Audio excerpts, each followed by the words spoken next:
बिस्मिल्लाहिर्रहमानिर्रहीम। नाज़रीन, आप देख रहे हैं प्रोग्राम तब्दीली और मैं हूं आपका मेज़बान एहसन रज़ा। नाज़रीन, इलेक्शन की तारीख 28 जनवरी, 4 फरवरी, 11 फरवरी, तारीख जो भी हो, क्या इलेक्शन होने जा रहे हैं? क्योंकि बहुत सारे इब्हाम अभी बाकी हैं और सुप्रीम कोर्ट की तरफ से भी अहकामात जारी किए गए और आज जो इलेक्शन कमीशन के वफ़द की मुलाकात हुई सदर साहब से, उसमें भी कोई इत्तफाक राय ना हो पड़ा और सियासतदानों की भी इलेक्शन को लेकर बहुत सारी बातें और बहुत सारी चहमगोइयाँ जो हैं हमें सुनने को और देखने को मिलती हैं। कुछ इलेक्शन की बात करते हैं, कुछ इलेक्शन के देर से होने की बात करते हैं, कुछ इलेक्शन के हवाले से दीगर मसाइल की बात करते हैं और कितनी हकीकत है इस सारी सूरत हाल में। तो आज के प्रोग्राम में इस हवाले से हम बात करेंगे और जानने की कोशिश करेंगे कि इलेक्शन की जो तारीख दी जा रही है उस पर अमल दरामद होना कितना यकीनी है और इसके साथ साथ जो इलेक्शन है वो आने वाली सूरत हाल में, आने वाले दिनों में मुआशी सूरत हाल के ऊपर कितना असरअंदाज होंगे, मुआशी एशारिये कितना बेहतर होंगे, नई हुकूमत के लिए क्या चैलेंजेस होंगे। और प्रोग्राम में आज हम IMF के हवाले से भी बात करेंगे क्योंकि आलमी मालियाती फंड IMF का जायजा मिशन जो है वो 2 हफ्ते के लिए पाकिस्तान के दौरे पर पहुंच चुका है और कहा जा रहा है IMF की जानिब से कि पाकिस्तान के तमाम अहदाफ पर सख्ती से अमल करना होगा। अभी तक कौन से ऐसे मामलात हैं जिनके ऊपर अमल दरामद करना बाकी है और पाकिस्तान को सख्ती से अमल दरामद करना बाकी है और मज़ीद क्या शराइत रखी जा सकती हैं, इस हवाले से भी बात करेंगे। और साथ ही साथ जो साबिका हुकूमत की जानिब से मामलात जिस तरीके से टेबल पर तय हुए थे, मुआहिदा हुआ था, उस हवाले से भी बात करेंगे और आने वाले दिनों में क्या सूरत हाल बनती है और निगरान हुकूमत को किन चैलेंजेस का सामना है और इलेक्शन के बाद जो आने वाली हुकूमत होगी उनको किन चैलेंजेस का सामना है, इस हवाले से बात करेंगे। तो इसी हवाले से गुफ्तगू करने के लिए हमारे साथ जो मुअज़्ज़िज़ मेहमान मौजूद हैं उनका तारुफ करा दूं तो जनाब सरवर बारी साहब हमारे साथ मौजूद हैं, नेशनल कोऑर्डिनेटर पतन और इलेक्शन एक्सपर्ट हैं, और जनाब डॉक्टर मिर्ज़ा इख्तियार बेग साहब हमारे साथ मौजूद हैं, माहिर मुआशियात हैं, बिजनेसमैन हैं। सरवर बारी साहब, आपसे बात का आगाज़ करूंगा। सर, 28 जनवरी 2024, 4 फरवरी, 11 फरवरी, तारीख कोई भी हो, इलेक्शन कमीशन अपनी दी हुई तारीख पर अमल दरामद कराने में कामयाब हो पाएगा? देखिए, पहली बात तो ये है कि इलेक्शन कमीशन काश के तारीख खुद देता है और खुद ही सदर मुमलिकत साहब ने जब कहा था कि आप आके मशावरत करें तो उन्होंने इनकार कर दिया था और बहुत एरोगेंटली उन्होंने किया था। तो अब सुप्रीम कोर्ट के हुक्म के ऊपर चूंकि तारीख उन्होंने दी है और सुप्रीम कोर्ट के हुक्म की के बायस ही उनको कहा गया है कि आप सदर मुमलिकत से मशवरा करें, तो उससे ये एक चीज तो जाहिर होती है कि इलेक्शन कमीशन की अपनी कोई पॉलिटिकल विल नहीं है, बल्कि वो ये फैसला गालबन सिर्फ इलेक्शन सुप्रीम कोर्ट के कहने की बिना पर कर रहे हैं। हम्म। और दूसरा, शायद आपने देखा हो आज के अखबारात में अमेरिका और यूरोपियन यूनियन ने भी इलेक्शन में ताखीर के ऊपर तशवीश का इजहार किया था।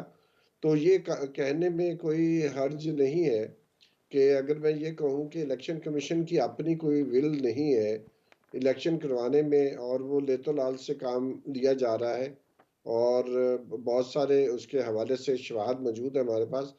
तो मैं समझता हूँ कि अब सुप्रीम कोर्ट को के हुक्म को सैबोटाइज करना शायद इलेक्शन कमीशन के बस में नहीं होगा। इसलिए ज़्यादा इम्कान यही है कि इलेक्शन कमीशन जो है वो 11 फरवरी को इलेक्शन के लिए शेड्यूल का ऐलान करे और वक्त पर इंतखाबात करवाए जाए। सही सर, मजीद इसके ऊपर आपका पॉइंट ऑफ व्यू लेता हूँ। मिर्ज़ा इख्तियार बेग साहब, सर फरमाइएगा, मुआशी मैदान के हवाले से आपका पॉइंट ऑफ व्यू लेना चाहता हूँ। इलेक्शन की तारीख और जो आपके सामने सारी की सारी हमारी मुआशी सूरत हाल चल रही है, इलेक्शन की तारीख से मुआशी मैदान पर क्या असरात मुरतब होंगे, क्या तब्दीली वकू पजीर होगी, और साथ ये भी फरमाइएगा कि इलेक्शन वक्त पर होते हैं तो कितना मुआशी मामलात के लिए इसको आप बेहतर समझते हैं? देखिए, पहली चीज तो यह है कि जो मुल्क में अनसर्टेनिटी थी, कुछ लोग कह रहे थे कि जी इलेक्शन अभी नहीं होने, कुछ लोग कह रहे थे होंगे, फिर तारीख का तयन नहीं था, कोई कह रहे थे 6 महीने लगेंगे, 8 महीने लगेंगे, रिफॉर्म्स ला रही है हुकूमत के टेकर, वो भी उसको बीच में नहीं छोड़ सकते। ये सब कयास आराइयाँ थी। मुझे बहुत खुशी है कि आज ये सब कयास आराइयाँ खत्म हो गई हैं और इलेक्शन की एक हतमी डेट 11 फरवरी जो है, वो इलेक्शन कमीशन ने जो एक खुद मुख्तार मजाज इदारा है, उसने तजवीज़ की है और सदर पाकिस्तान से मुशावरत भी करी है ये सुनने में आया है कि सदर पाकिस्तान जनवरी के एंड में करना चाह रहे हैं। बहरहाल ये मुशावरत का हिस्सा होगा, ज़्यादा फ़र्क है नहीं 11 फरवरी में और एंड ऑफ जनवरी में, क्योंकि इलेक्शन कमीशन को ये देखना होता है कि शेड्यूल से पहले जो रिक्वायरमेंट्स हैं, जो फॉर्मेलिटीज़ हैं, जो 56 दिन का एक आइन में वक़्त दिया हुआ है, उन सब चीज़ों को पूरा किया जाए। लेकिन ये छोटी चीज़ है मेरे नज़दीक। मेरे नज़दीक बड़ी चीज़ ये है कि आज मुल्क में अनसर्टेनिटी इलेक्शन के हिसाब से जो पाई जा रही थी वो ख़त्म हो गई है और अल्लाह करे सियासी इस्तेकाम हो, इलेक्शन खैरियत से हो और वो लोग जिनको मैंडेट मिले पब्लिक का, जिसको लोग अवाम अपना वोट दे के लेकर आए, वो हुकूमत बनाए और इस मुल्क में पॉलिटिकली इस्तेकाम ना आए, क्योंकि जो सबसे बड़ी चीज़ ज़हर कातिल होती है वो अनसर्टेनिटी होती है और उसने बहुत नुकसान पहुंचाया है। फिर ये बिल्कुल सही कहा गया है कि इलेक्शन में डिले में अब बड़ी ममालिक जिसमें यूरोपियन यूनियन और अमेरिका है, वो भी अपनी कंसर्न बतला रहे हैं पाकिस्तान के बारे में कि जी हमें जो ताख़ीर की जा रही है ये एक्सेप्टेबल नहीं है और क्यों ताख़ीर की जा रही है। तो मैं समझता हूँ कि कल एक बड़ा सुप्रीम कोर्ट के लिए अहम दिन है। सुप्रीम कोर्ट ने जो अपना रोल अदा करा है इलेक्शन के लिए, बड़ा स्पेसिफिक कैटेगोरिकली उन्होंने केस चला के इस मोड़ पे आया है कि इलेक्शन कमीशन को भी आना है, ये लेटर लिखा है उन्होंने और सदर पाकिस्तान से भी मुशावरत करके उनका इंटेक भी पेश करना है। तो कल की हियरिंग बड़ी इम्पोर्टेंट है, जो सुप्रीम कोर्ट के फैसला करने में और अपने केस को एक शेप अप करने में बहुत मदद देगी। सही सर लेकिन मैं सर कल फिर पता लगेगा, वाज़ेह होगा कि क्या सूरत हाल बनती है। सरवर बारी साहब, आपसे ये जानना चाहूँगा, आपको क्या लगता है इलेक्शन कमीशन की सदर से मुसावरत करने की ना करने की वजह क्या है? क्योंकि अगर माजी को भी देखें तो फिर सदर साहब की जानिब से तारीख भी आना और फिर सारे के सारे मामला चलना, फिर इख्तियार है नहीं है, इस पर भी लंबी डिबेट होती रही। मुशावरत क्यों नहीं करना चाहता इलेक्शन कमीशन? देखिए, इलेक्शन कमीशन जो है वो काफ़ी अरसे से हमें ये लग रहा है कि इलेक्शन कमीशन जो है वो गैर जानबदार जो उसका होना है वो बहुत ज़रूरी है आइन और कानून के तहत। लेकिन बहुत सारे ऐसे शवाहद हमारे पास हैं, हमारे पास ऐसे जो है वाक़यात हैं जिसकी बिना पर हम समझते हैं कि इलेक्शन कमीशन की जो इंडिपेंडेंस है और इलेक्शन कमीशन की जो गैर जानबदारी है, वो उनकी इन इक़दामात के बायस हमें लगता है कि वो मशकूक हुई है। मसलन ये कि पंजाब के इलेक्शन 9 मई डेट तय हो गई थी, सब कुछ हो गया था, लेकिन इलेक्शन कमीशन ने वो इंतखाबात नहीं करवाए। उसके लिए कहीं और से उनको शायद जो है अहकामात मिलते रहे हैं। और इसी तरह हम समझते हैं जब सदर मुमलकत ने उनसे कहा था कि जो अब असम्बली डिज़ाल्व हो गई है तो आइए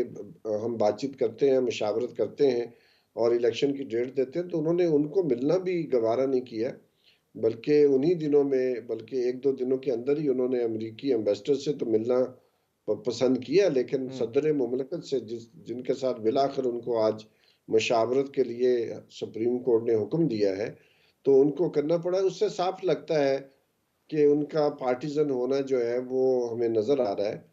तो एक बात तो ये एस्टेब्लिश हो चुकी है कि बहुत सारी जो गैर जानबदारी का तकाजा हमारा आइन, कानून और हमारे एथिक्स करते हैं, इलेक्शन कमीशन बदकिस्मती से उसके ऊपर पूरा नहीं उतर पाया अभी तक। लेकिन फिर भी हम समझते हैं कि इलेक्शन कमीशन ने ही इंतखाबात करवाने हैं और इलेक्शन कमीशन को कॉन्फिडेंस बिल्ड करना है, ना सिर्फ इसलिए कि अवाम के लिए बल्कि वोटर्स के लिए, बल्कि जो जितनी भी सियासी जमातें हैं जो इंतखाबात में हिस्सा लेना चाहती हैं, उन सब के लिए लेवल प्लेइंग फील्ड की फराहमी भी और उसके बंदोबस्त करना भी। और कहते हैं ना कि जस्टिस जो है डिलेड इज जस्टिस डिनाइड, तो इसी तरह हम समझते हैं कि ये बहुत ज़रूरी है इलेक्शन कमीशन के लिए कि वो जस्टिस करता हुआ नजर भी आए और हम्म। तमाम हवालों से तमाम सियासी जमातों को जो है लेवल प्लेइंग फील्ड भी फराहम करे, जो कि अभी नहीं है। यानी कि यहाँ पे लेवल प्लेइंग फील्ड आपको नज़र नहीं आ रही। और इसके ऊपर सरवर बारी साहब, अगर हम देखें तो सियासतदानों की भी जो तरीक़ेकार है और रफ्तार और गुफ्तार है, उसमें भी हमें तफावत नज़र आता है। कुछ कहते हैं इलेक्शन होना चाहिए, कुछ कहते हैं इलेक्शन नहीं होने चाहिए। तो इस हवाले से इस अमल को कितना संजीदगी से आप देखते हैं? नहीं, मेरा ख्याल अब एक एक चीज पे तो इत्तेफाक है कि इलेक्शन होने चाहिए। Pakistan Tehreek Insaf, Pakistan Muslim league Nawaz, people's party, JUI ने एतराज़ किया था कि जनवरी के आखिर में बहुत सारे इलाके जो हैं बलूचिस्तान के और खैबर पख्तूनख्वा के, वहाँ बर्फबारी होती है और वहाँ पर वोटिंग का होना मुश्किल हो जाएगा। हम्म। तो कुछ तहफ़्फ़ुज़ात मौलाना फजल रहमान साहब के थे, हमारे भी तहफ़्फ़ुज़ात थे कि इस तरह की आर्बिट्रेरी डेट देना और बगैर इलेक्शन शेड्यूल के। तो एक तो ज़रूरी है कि तमाम सियासी जमातें चाहती हैं कि इंतखाबात हों, हम्म। लेकिन सियासी जमातों के अंदर इस चीज़ पे इत्तेफाक नहीं है इलेक्शन कमीशन के हवाले से कि लेवल प्लेइंग फील्ड सबको अवेलेबल नहीं है। हम्म। और वो बहुत ज़रूरी है कि इलेक्शन कमीशन इसका बंदोबस्त करे, ताकि नज़र आए कि सही। तमाम सियासी जमातें, चाहे उनके ऊपर मुकदमात हैं, लेकिन सियासी जमातों को अपने उम्मीदवार सही। नामजद सर करना है। ब्रेक का कहा जा रहा है, मुझे वापस आते हैं ब्रेक के बाद, तो इसके ऊपर बात भी करेंगे कि लेवल प्लेइंग फील्ड क्यों नहीं नजर आ रही। नाज़रीन, ब्रेक पर जा रहे हैं, हमारे साथ रहिएगा।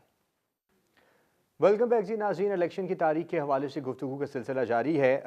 मिर्ज़ा इख्तियार बेग साहब हमारे साथ मौजूद हैं और जनाब सरवर बारी साहब हमारे साथ मौजूद हैं। मिर्ज़ा इख्तियार बेग साहब, सर आपकी जानिब आऊँगा और सवाल रखूँगा सियासी इस्तेहकाम के हवाले से, यानी कि पॉलिटिकल स्टेबिलिटी और रूल ऑफ लॉ कितना जुड़ा है मुआशी इस्तेहकाम के साथ, और साथ सस्टेनेबल ग्रोथ के हवाले से भी रोशनी डालिएगा कि जितना ज़्यादा सियासी इस्तेहकाम होगा उतनी ही सस्टेनेबल ग्रोथ हो सकेगी।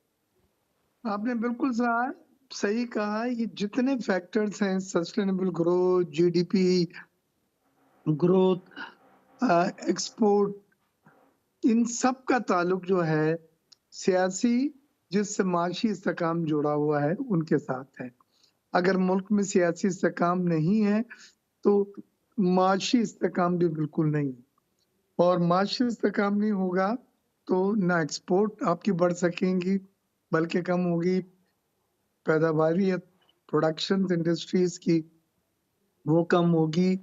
और जीडीपी ग्रोथ जो आपका एक बैरोमीटर है पूरे साल की माशी कारकर्दगी और ग्रोथ का, वो जो है वो बहुत नीचे चला जाएगा या माइनस में हो जाएगा। तो मैं समझता हूँ हमारे मुल्क के लिए ये बहुत ज़रूरी था कि सियासी इस्तेकाम आए और उसके साथ ही शायद माशी इस्तेकाम आए। और मैं मुबारकबाद पेश करता हूँ chief of army staff general Asim Munir को, चीफ कमिश्नर साहब जो हैं, इलेक्शन कमिश्नर साहब सुल्तान साहब, उनको और उनकी पूरी टीम को, और उन तमाम इदारों को जो इलेक्शन कराने के लिए जिम्मेदार हैं और मुंसलिक हैं, कि इतने इफ एंड बट के बावजूद आज हमें एक तारीख मिली है 11 फरवरी की, और उसके रैशनल भी दिए हैं कि ये 54 दिन कब खत्म होते हैं और उसके बाद कैंपेन के लिए हमने मामूली टाइम दिया है। तो मैं समझता हूँ ये रीजनेबल है। इससे कम से कम वो तमाम अभाम दूर हो जाएंगे।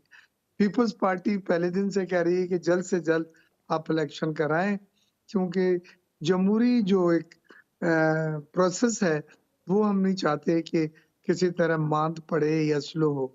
बाकी जमातें भी, बाकी रहा बर्फ का पड़ना, बारिश का होना, ये पूरा इतना बड़ा मुल्क है कि पूरे साल इसमें किसी न किसी खत्ते में, किसी न किसी शहर में इस तरह के वाकयात होते रहते हैं, और उसमें पिछले वर्षों में भी मैनेज किया गया है। लेकिन इलेक्शन को आप इन बुनियाद पे मजीद नहीं डाल सकते, ये ऑलरेडी डिले हो चुके हैं। और सुप्रीम कोर्ट की वर्डिक्ट के बावजूद जो मजबूरियां थी, ये नहीं हो सके।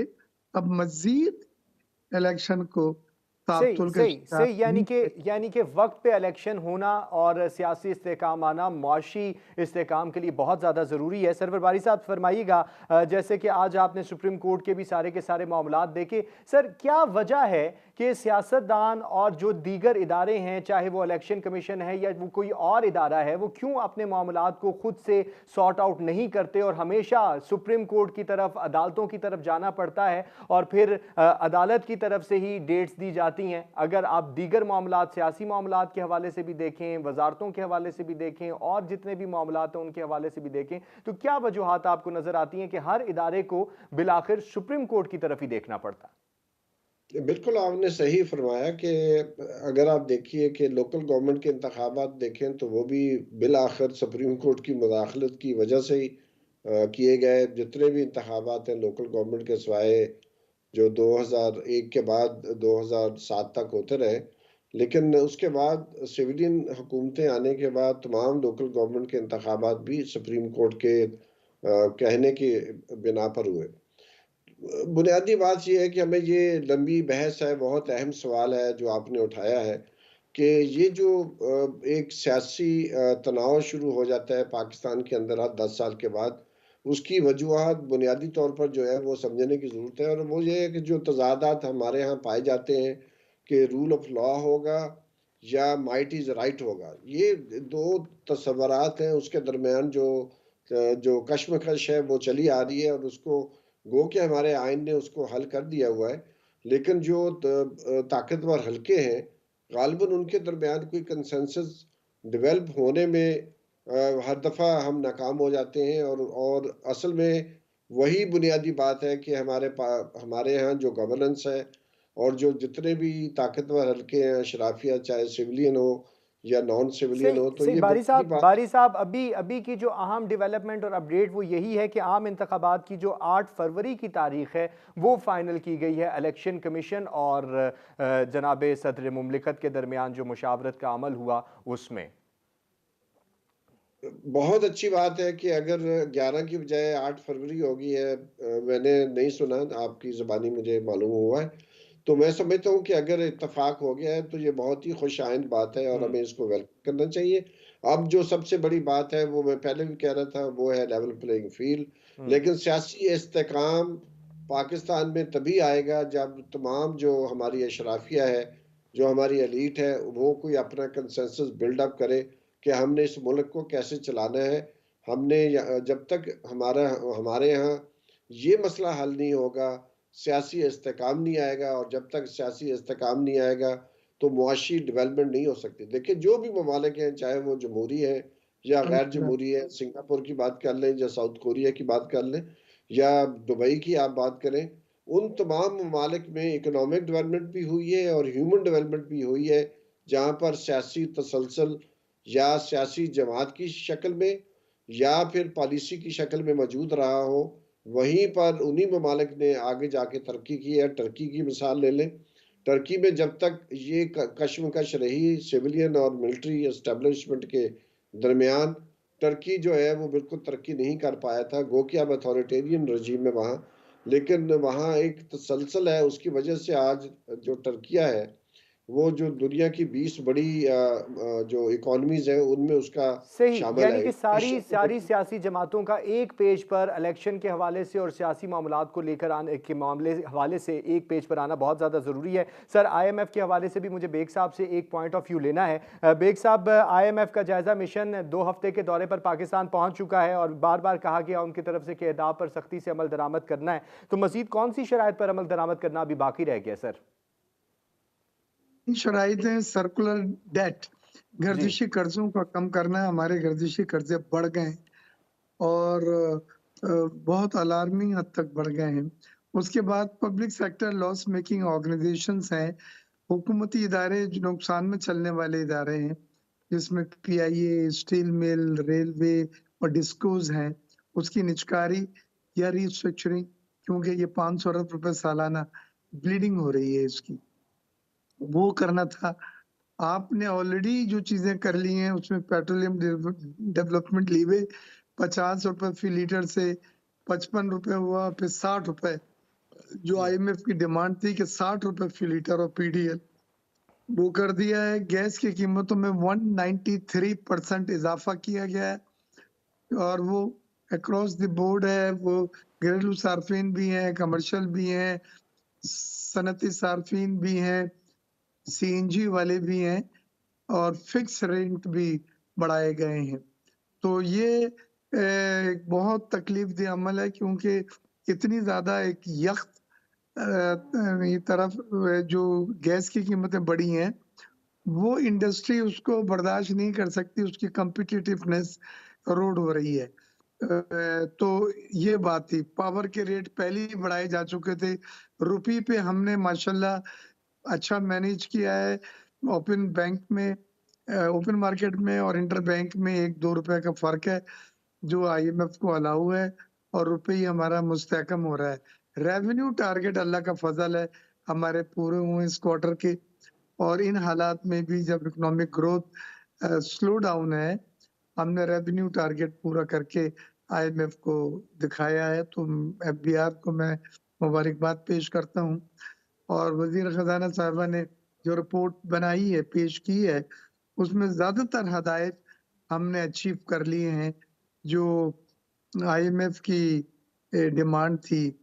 और चंद एक गर्दिशी कर्जे और public sector loss making organisation, हुकूमती इदारे नुकसान में चलने वाले, उनके लिए उन्होंने आईएमएफ को कन्विंस करना है कि इनमें से किन को हम प्राइवेटाइज करेंगे, किन की हम रीस्ट्रक्चरिंग करेंगे। तो सही। लेकिन इस अमल को होना चाहिए। ये डिकेड्स से जब भी कोई फाइनेंस मिनिस्टर आता है बजट में सलाम वालेकुम के बाद, वो यही कहता है कि हम इन इदारों को निष्कारी कर रहे हैं, लेकिन अभी तक कितने डिकेड्स हो गए हैं ये सही, यानी इदारे। कि सर पॉलिसीज़ में तब्दीली लाना पड़ेगी और आम इंतखाबात की 8 फरवरी की तारीख भी फाइनल हो चुकी है। तो अब देखना ये है कि मुआशी एशारियों पर भी कितने इसके मस्बत असरात जो हैं वो मुरतब होंगे। बहुत शुक्रिया सरवर बारी साहब आपका वक्त देने के लिए, और डॉक्टर मिर्ज़ा इख्तियार बेग साहब आप भी हमारे साथ मौजूद रहे, आपका भी बहुत शुक्रिया। नाज़रीन ब्रेक पर जा रहे हैं, वापस आएंगे तो IMF के जायज़ा मिशन के हवाले से मज़ीद गुफ्तगू का सिलसिला जारी रखेंगे, हमारे साथ रहिएगा।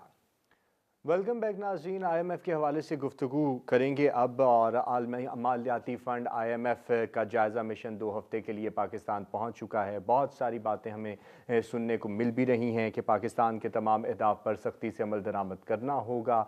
जो IMF की शराइत हैं वो मज़ीद कितना बाकी हैं और पाकिस्तान इन पर कितना अमल दरामद कर सका है, और मज़ीद क्या कोई शर्त लगाई जा सकती हैं। इसके साथ साथ करेंसी एक्सचेंज रेट के हवाले से भी बात करेंगे, गर्दशी कर्ज़ों के हवाले से भी बात करेंगे, और FBR टैक्स अहदाफ के हवाले से भी बात करेंगे। तो गुफ्तगू करने के लिए जनाब डॉक्टर साजिद अमीन साहब हमारे साथ मौजूद हैं, माहिर मुआशियात हैं। डॉक्टर साहब वक्त देने के लिए शुक्रिया। सर फरमाइएगा कि आलमी मालियाती फ़ंड की जानिब से ये कहा जा रहा है कि पाकिस्तान तमाम अहदाफ पर सख्ती से अमल दरामद करे। सर अभी भी कोई शराइत ऐसी हैं जिन पर अमल दरामद करना बाकी है, और या इस जायज़ा मिशन से हम ये तवक्को भी करें कि मज़ीद कोई शराइत भी लगाई जा सकती हैं? जी बहुत शुक्रिया।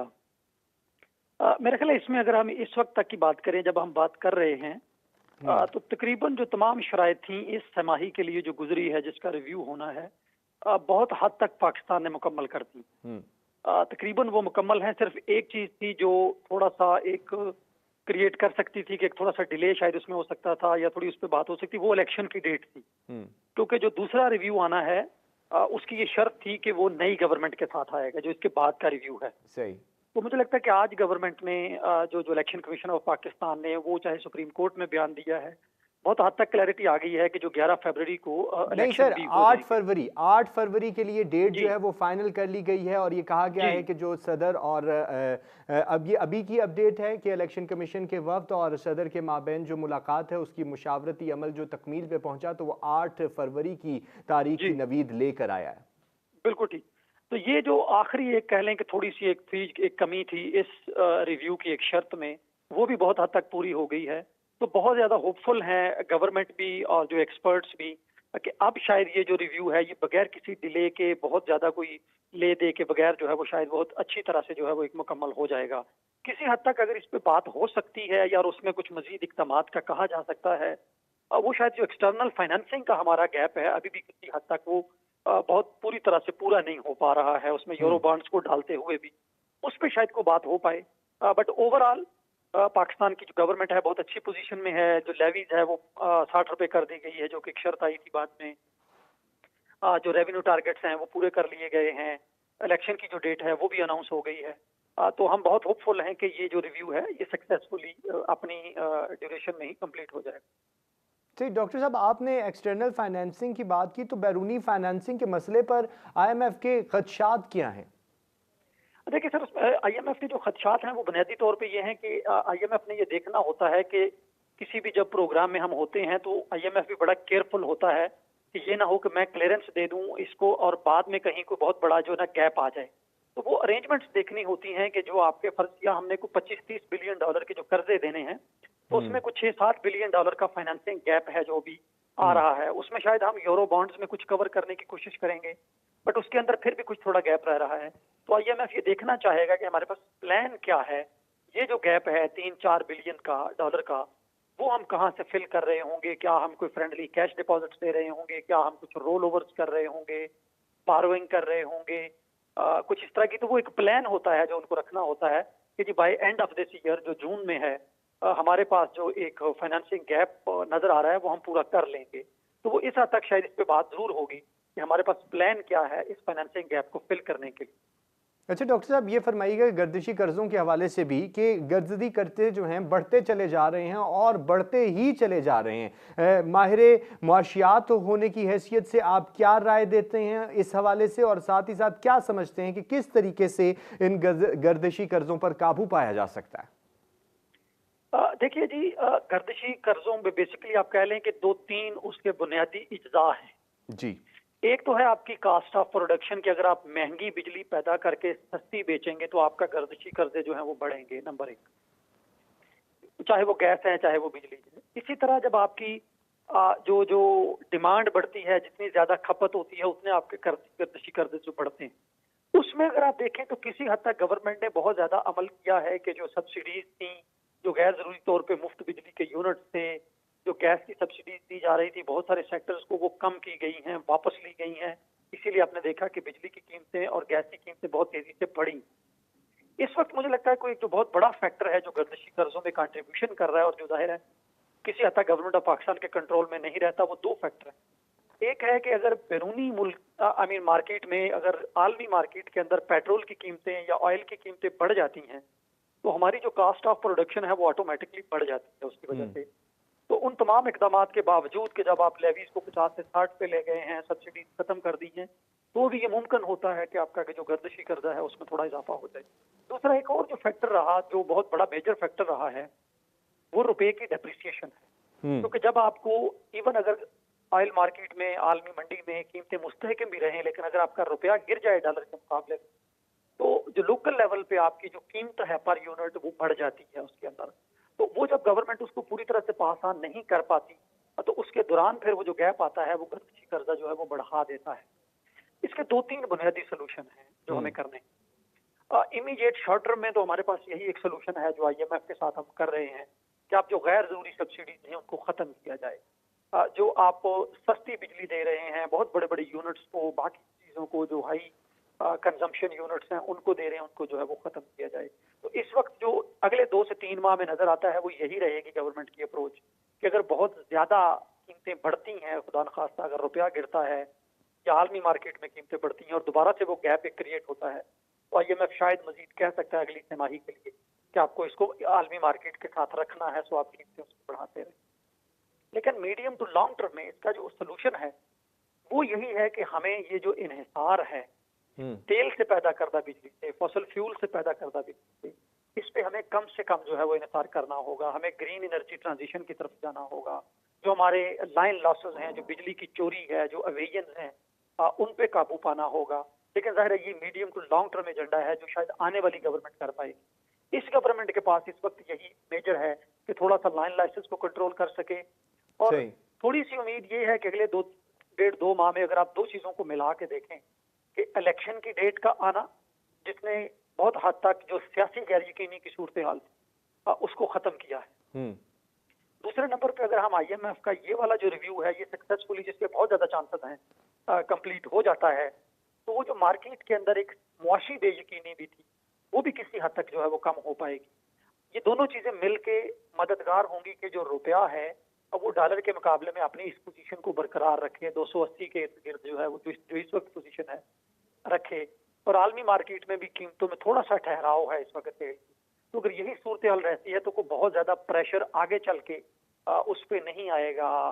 आपका जो सर्कुलर डेट है, खासकर जो बिजली का है, चूंकि सर्दियां आ गई हैं तो वो किसी हद तक जो है खपत भी कम हुई है, आपकी पीक डिमांड से आप नीचे आए हैं। तो वो मिलके तो लगता है कि अगले 2-3 माह में शायद सर्कुलर डेट का कोई बहुत बड़ा सही। प्रेशर सर ये फरमाइएगा, जिस तरह आपने फरमाया कि सस्टेनेबल ग्रोथ के लिए हमें अल्टरनेटिव रिसोर्सेज और अल्टरनेटिव वेज को फाइंड आउट करना पड़ेगा, ये सारी सूरत हाल बजा है। सर ये फरमाइए कि गरीब आवाम को सब्सिडीज़ के तो खात्मे हैं और वो जिनके लिए हैं वो भी आपको मालूम है, गरीब आवाम को कोई फ़ायदा होगा? गरीब आवाम को कोई महंगाई से निजात मिलने के इम्कानात हैं?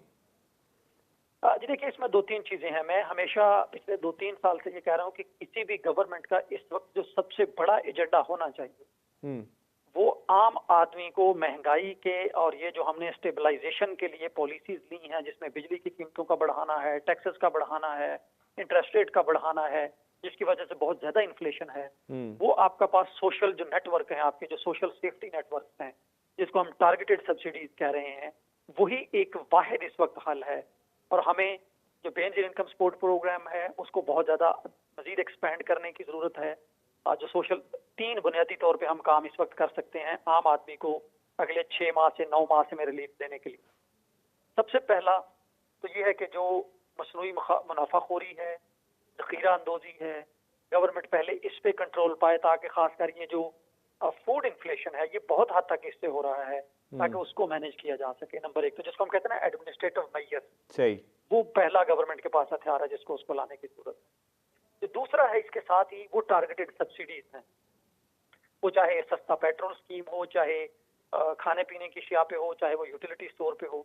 तो हमें बहुत ज्यादा एक कम से कम वो जो हमारे 60 से 70 हजार रुपए तनख्वाह लेने वाला तबका है उसको भी इस नेट में लाना होगा, क्योंकि इस वक्त वो भी सतह गुर्बत से नीचे ही अपने आप को महसूस कर रहा है। क्योंकि सही डॉक्टर साहब माजरत के साथ, क्योंकि प्रोग्राम का वक्त ख़त्म हो चुका है। डॉक्टर साजिद अमीन साहब, आप हमारे साथ रहे, बहुत शुक्रिया। और 8 फरवरी जो है इलेक्शन की डेट अनाउंस कर दी गई है। मुआशी इशारिये भी इस डेट के बाद मुस्बत होना शुरू हो जाएंगे, हमारे पैनलिस्ट का ये कहना था। नाज़रीन, अपना बहुत सारा ख्याल रखिएगा, मुझे दीजिए इजाज़त, अल्लाह हाफ़िज़।